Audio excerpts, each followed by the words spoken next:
Hello again.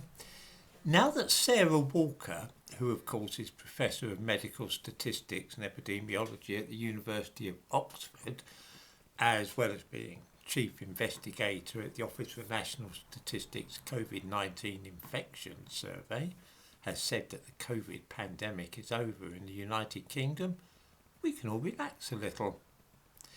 This is especially so since the death rate in Britain has for the last 5 weeks now been well below average.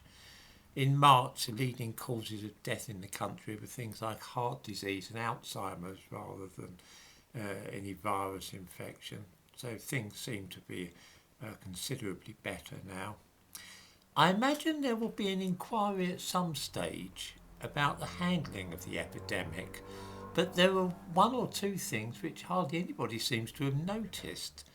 And if they have noticed them, the newspapers certainly haven't reported on them or drawn attention to it. One of these is the fact that a year ago fresh air was seen as a deadly hazard, and it's now being officially endorsed, along with the hands, face, space mantra. The thumbnail to this video shows the latest advice, which includes the word fresh air. This is really weird. Last April, people were being told that it was vital to stay indoors and not go out into the fresh air unless absolutely necessary.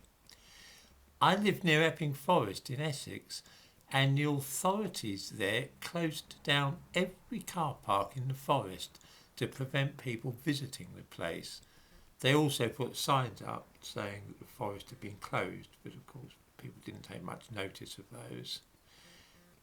The forest is such a big place that there's no risk at all of anybody getting close to anybody else while they're in there. I've certainly never come within 20 feet of anybody when I've been walking in the forest, and I go there a lot. It wasn't that. It was simply that being outside in the fresh air was being treated as a bad and dangerous activity in itself. People were being prevented from walking on mountains or moors. Some people were arrested for going into the countryside because it was felt to be so hazardous. The advice was to stay at home and avoid the fresh air.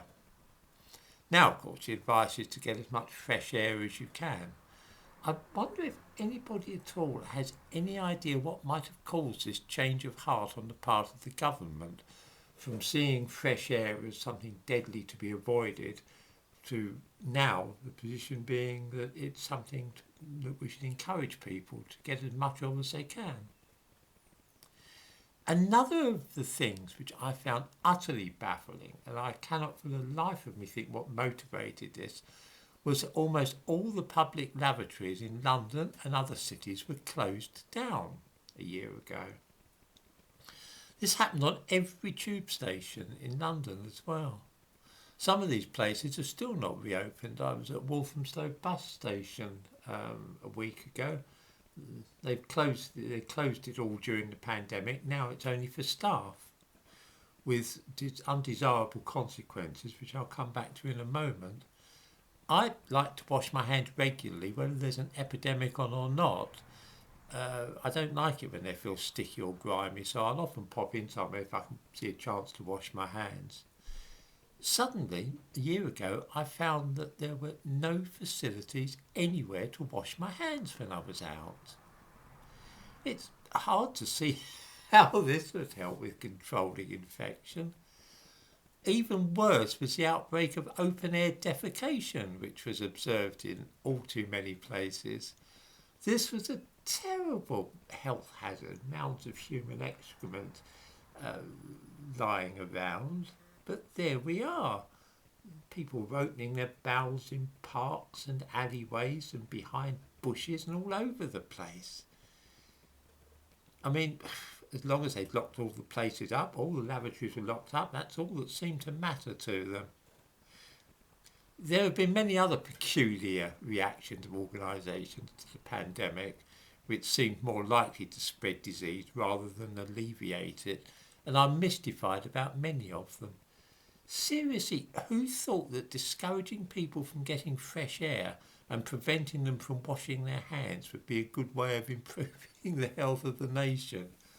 Thank heavens that common sense seems to be prevailing a little bit more now.